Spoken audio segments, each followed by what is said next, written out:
मैं ज्योतिबा फुले सेवा संस्थान के सभी पदाधिकारियों को बधाई देने के लिए विशेष रूप से आया हूं।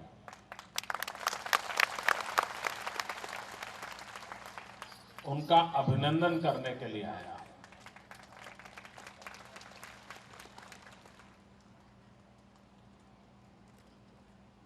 क्योंकि किसी भी समाज सेवा का अलग अलग प्रकार से समाज की सेवा की जा सकती है। अगर मान लीजिए आप एक गरीबों के लिए भोजनशाला चलाते हैं, वो भी सेवा का काम है। गरीब आएंगे, भोजन मुफ्त में मिल जाएगा, वो आगे चलते जाएंगे, वो भी सेवा का काम है। किसी को लगता है कि नहीं, कोई बीमार है, मरीज है, तो उसकी सेवा करेंगे, तो अस्पताल जाएंगे, उसकी मदद करेंगे, वो भी एक सेवा का काम है। अलग अलग तरीके से, अलग अलग रूप से अपने देश में समाज सेवा के अनेक प्रकल्प लोग चलाते हैं। लेकिन गरीब को मदद करना, भूखे को अन्न देना, प्यासे को पानी देना, ये सारी सेवाओं में अगर कोई सिरमौर सेवा है तो गरीब को शिक्षा देना है।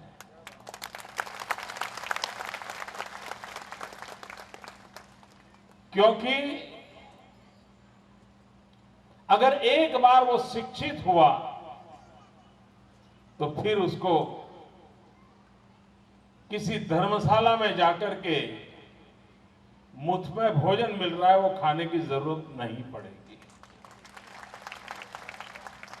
वो बीमार हुआ तो उसको कभी समाज के पर बोझ नहीं बनना पड़ेगा। वो अपने पैरों पर खड़े होने की ताकत प्राप्त करता है। और इसलिए शिक्षा समाज परिवर्तन का, समाज को सशक्त बनाने का एक उत्तम से उत्तम औजार है, उत्तम से उत्तम माध्यम है, वह उत्तम से उत्तम सेवा है। और ज्योतिबा फुले सेवा संस्थान ने अपने अनेकविध कामों में किसी एक काम को प्राथमिकता दी है, तो वो शिक्षा को दी है।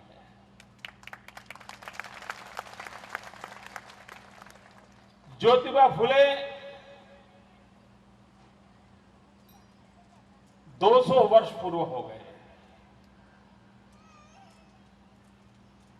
और उन्होंने उस युग में, ज्योतिबा फुले, सविताबाई फुले, उन्होंने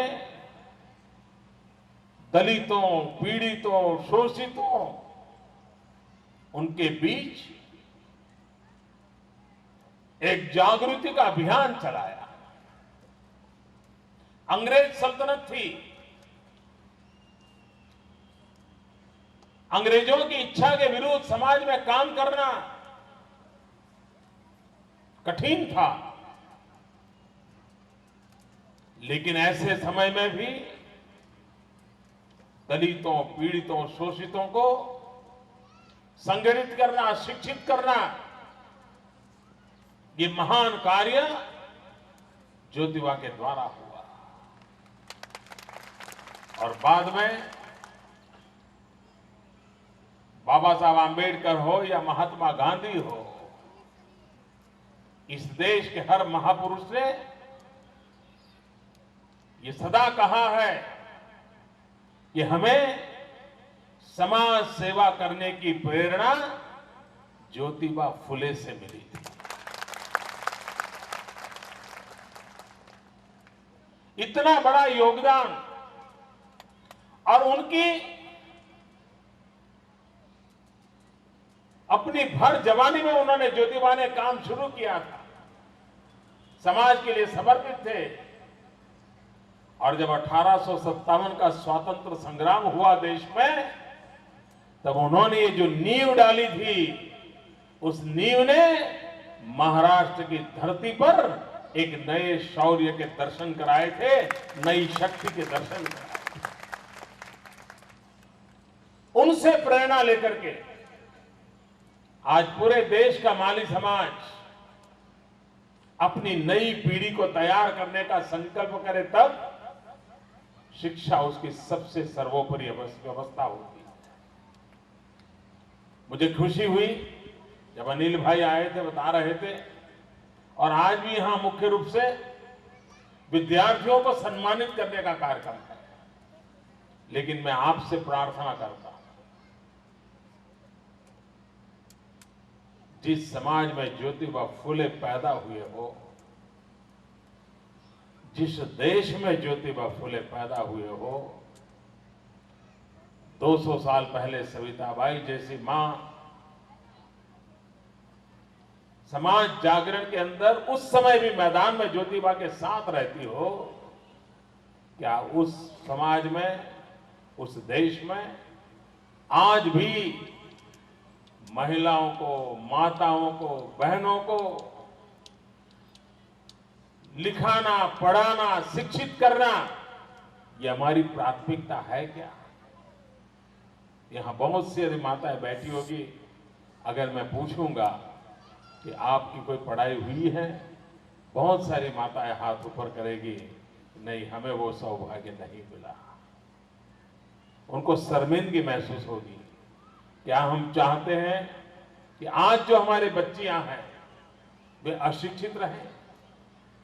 क्या हम चाहते हैं कि हमारी बालिकाएं पुरुषों के बराबर होकर के प्रगति न करें? मैं आज विशेष रूप से आज से आग्रह करूंगा और इस पूरे समाज के सभी वरिष्ठ भाइयों को आग्रह करता हूं कि हमारे समाज में बेटियों को भी ताकतवर बनाना समय की मांग है।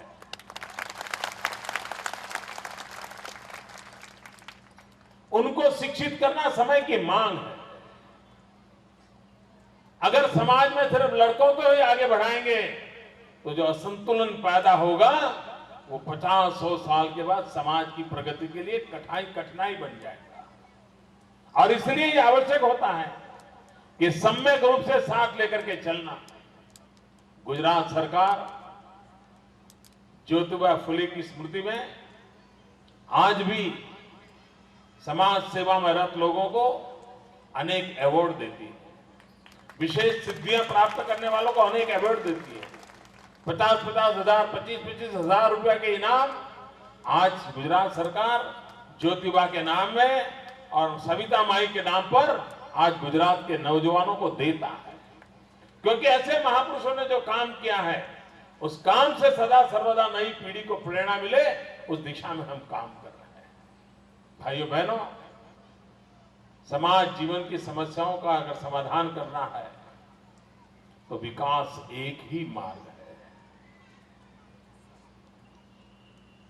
एक जमाना था जब लोग विकास की चर्चा करते थे, लेकिन उनको पता नहीं था विकास किसको कहते हैं। जिसने समंदर देखा नहीं है उसके पास जाकर के कोई समंदर यानी इतना बड़ा, समंदर यानी इतना बड़ा, समंदर यानी इतना बड़ा, तो उसके गले कुछ उतरना नहीं है समंदर क्या चीज होती है। वैसे ही आज से 15, 20, 25 साल पहले हमारे देश में विकास शब्द लोग सुनते थे, लेकिन उनको पता नहीं था विकास होता क्या है। विकास एक शब्द मात्र रह गया था। गुजरात एक पहली सरकार ऐसी है जिसने विकास को धरती पर उतारने का काम किया, समाज जीवन में परिवर्तन लाने का प्रयास किया। हम लोग कांकरिया में एक महोत्सव मनाते हैं दिसंबर महीने में। कांकरिया को नए रंग रूप से सजाया गया है, तो बालकों के लिए एक उत्सव होता है। और गुजरात की विशेषता देखिए कि उसमें एक कार्यक्रम होता है, भारत जोड़ो दिवस के रूप में मनाया जाता है। और उस दिन अहमदाबाद में रहने वाले हिंदुस्तान के सभी समाज अपनी अपनी वेशभूषा में कांकरिया के किनारे पर आकर के इकट्ठे होकर के अपने सांस्कृतिक कार्यक्रमों को करते हैं। देश को जोड़ने का एक प्रयास, वरना कहीं कहीं माहौल क्या बन जाता है, उसमें से अलग माहौल। हिंदुस्तान के किसी भी कोने से आया हुआ व्यक्ति गुजरात पर अपना भाग्य आजमा सकता है। ये भूमिका गुजरात की है और इसलिए राजस्थान के लिए आए हुए लोगों के लिए भी ये गुजरात जितना मेरा है उतना ही गुजरात उनका है। ये माहौल बनाने का काम हमने बहुत प्रयत्नपूर्वक किया है। विकास के अंदर सबको सहभागी बनाना, उस दिशा में हमारा प्रयास रहा है। भाइयों बहनों, राजस्थान और गुजरात प्राकृतिक दृष्टि से कोई फर्क नहीं है। वहां भी अकाल होता है, यहां भी अकाल होता है। वहां भी रेगिस्तान होता है, यहां भी रेगिस्तान होता है। वहां पड़ोस में पाकिस्तान है, यहां भी पड़ोस में पाकिस्तान है। हालात समान है, फर्क इतना ही है कि वहां दरिया नहीं है, यहां समंदर है, इतना फर्क है। लेकिन अकाल वहां भी होता था, अकाल यहां भी होता था। भाइयों बहनों, क्या कारण है? क्या 10 साल हो गए गुजरात में अकाल का नामो निशान नहीं है? क्या भाइयों बहनों, गुजरात ने जो कृषि की दुनिया में न कभी राजस्थान का नाम हुआ करता था, न कभी गुजरात का नाम हुआ करता था, लेकिन आज पूरे हिंदुस्तान में कृषि विकास में गुजरात ने नई ऊंचाइयों को पार किया है। देश का कृषि विकास दर 3% से आगे नहीं बढ़ रहा है, गुजरात का कृषि विकास दर 11% से आगे बढ़ रहा है। हिंदुस्तान में कहीं नहीं हो रहा है। गुजरात कभी कृषि के क्षेत्र में उसका नामो निशान नहीं था। भाइयों बहनों, टूरिज्म में राजस्थान का लोहा सब लोग मानते थे। राजस्थान के अंदर बहुत सारी आर्थिक गतिविधि का आधार था टूरिज्म। भाइयों बहनों, गुजरात का नाम कहीं टूरिज्म में था नहीं। लेकिन आज पूरे हिंदुस्तान में अगर टूरिज्म की कहीं चर्चा होती है तो गुजरात के लिए हो रही है और दुनिया भर के लोग टूरिस्ट के नाते गुजरात की धरती पर आना शुरू हुए हैं। अगर विकास किया जाए तो किस प्रकार से बदलाव आता है, इसके ये नमूने आपके सामने प्रस्तुत कर रहा हूं। मुझे याद है शिक्षा के क्षेत्र में गुजरात ने जो कदम उठाए हैं। जब मैं मुख्यमंत्री बना था उस समय इस राज्य में 11 यूनिवर्सिटी थी, सिर्फ 11, और आज 10 वर्ष के भीतर भीतर 42 यूनिवर्सिटी बन चुकी है और अनेक विविधताओं से भरी हुई यूनिवर्सिटी आज गुजरात के अंदर पूरे विश्व के शिक्षा जगत का ध्यान आकर्षित कर रही है।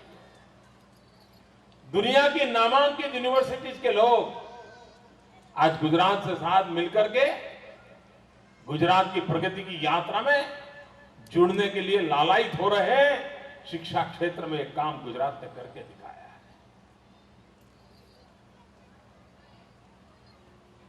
प्राथमिक शिक्षा का काम हो, हमने पिछले 10 साल के भीतर करीब 1.5 लाख नए टीचरों की भर्ती की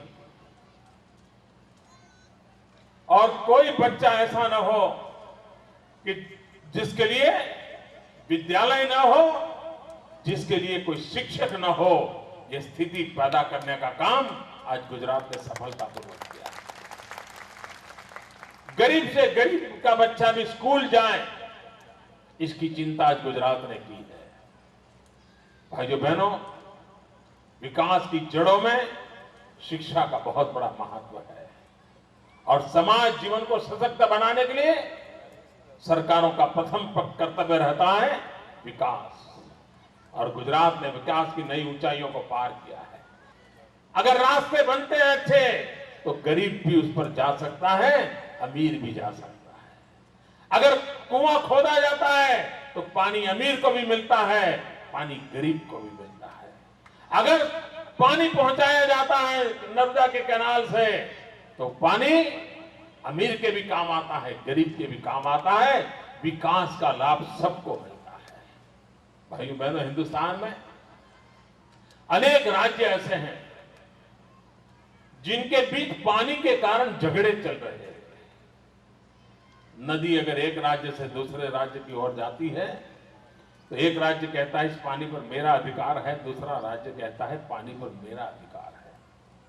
पिछले 40, 50 साल से हिंदुस्तान के सर्वाधिक राज्य अंदर अंदर पानी के झगड़े के कारण सुप्रीम कोर्ट के अंदर उनके केस लटक रहे हैं।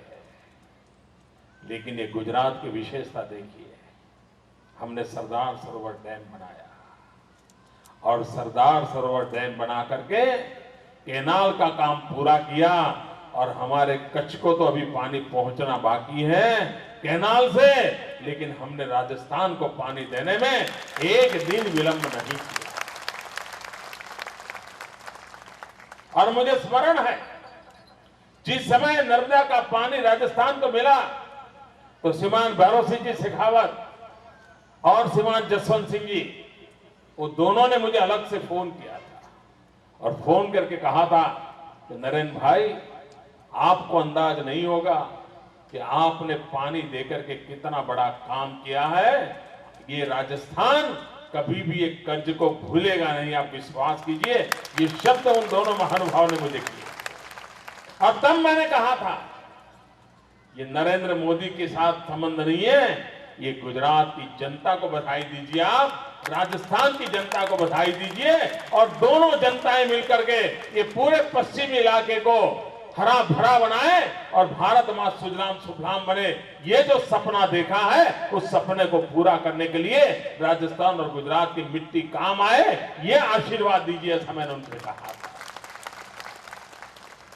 और आप राजस्थान में देखिए, ये जिस इलाके में नर्मदा का पानी पहुंचा है वहां हरियाली हरियाली नजर आ रही है। बाकी राजस्थान का वर्णन मैं नहीं करता हूं, आपने पूरी तरह देखा है बाकी स्थान पर क्या हाल है। भाइयों बहनों, मैं माली समाज को बहुत बहुत बधाई देता हूं, हमारे अनिल भाई को बहुत अभिनंदन करता हूं कि बहुत छोटी आयु में समाज सेवा के लिए पूरी धगत के साथ वो काम में लगे हुए हैं। आपने मेरा सम्मान किया, स्वागत किया, मैं आपका बहुत आभारी हूं। लेकिन मैं आपसे फिर एक बार प्रार्थना करूंगा कि सेवा का अगर कोई उत्तम माध्यम है तो शिक्षा है। आप अपनी पीढ़ियों को पढ़ाने में ध्यान केंद्रित करें, अपनी बेटियों को पढ़ाने में ध्यान केंद्रित करें। आज भी अगर अपने बच्चे पढ़ाई से विमुख हुए हो तो उनको फिर से पढ़ाई में जोड़िए। शिक्षा एक बहुत बड़ी ताकत होती है और जिस समाज में शिक्षा की जड़ें मजबूत हैं उस समाज को कभी किसी कठिनाइयों की नौबत नहीं आई है, उस समाज को कभी नीचा देखने की नौबत नहीं आई है, उस समाज को कभी पीछे हटने की नौबत नहीं आई है। शिक्षा में इतनी बड़ी शक्ति होती है, उस शक्ति की आप साधना करें, इसी एक अपेक्षा के साथ आप सबको बहुत बहुत शुभकामनाएं।